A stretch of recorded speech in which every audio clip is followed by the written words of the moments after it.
Гостей поприветствовал ректор Юго-Остинского госуниверситета Вадим Тедеев. Он рассказал о достижениях вуза, достигнутых за 15 лет, отметив, что главный альма-матер республики – один из старейших на Кавказе. Тедеев вручил российской правозащитнице юбилейную монету, выпущенную Национальным банком, посвященную 90-летию со дня образования Юго-Остинского вуза. Чисто приручено к юбилею нашего вуза. Здесь фасад университета, а внизу наш герб. Мария Львова-Белова поблагодарила ректора за прием. «Я впервые посещаю Южную Осетию и удивлена такой теплой встречей», отметила Белова. Добрый, открытый, искренний. Такой какой-то улыбчивый. Нет ощущения, что ты в гостях. Есть ощущение, что ты как бы дома. В Южной Осетии для меня, я вот сейчас поняла, что мне здесь хорошо. То есть вот я нахожусь, да, и мне прям вот тепло, спокойно.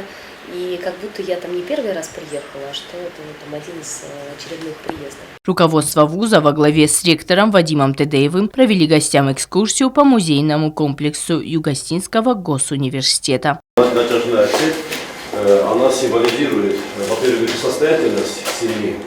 Далее студенты Юго-Остинского госуниверситета провели мастер-класс по приготовлению остинских пирогов. Мария Львова-Белова с радостью приняла участие в процессе выпечки пирогов.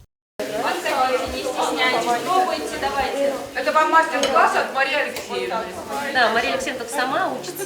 Также прошла встреча с учащимися средней школы номер 3. Дружеская обстановка, чаепитие и дегустация остинских пирогов. Омбудсмен рассказала ребятам, что в Южной Осетии планируется открытие детского развлекательного центра. Мы сегодня с президентом договорились о создании в Цхинвале подросткового центра. Мы сейчас открываем в разных регионах такую историю, где не будет доп. Образования, где не будут там какие-то регулярные секции, а где вы просто сможете прийти. У нас в разных центрах по-разному. Где-то там Sony PlayStation есть, там поиграть, поболтать, где-то есть профориентация, можно там попробовать себя там в разных направлениях. Далее для гостей была организована экскурсия по городу. Гости посетили и детское мероприятие на Театральной площади. Лена Газаева, Альдина Чехоева. Информационный выпуск сегодня.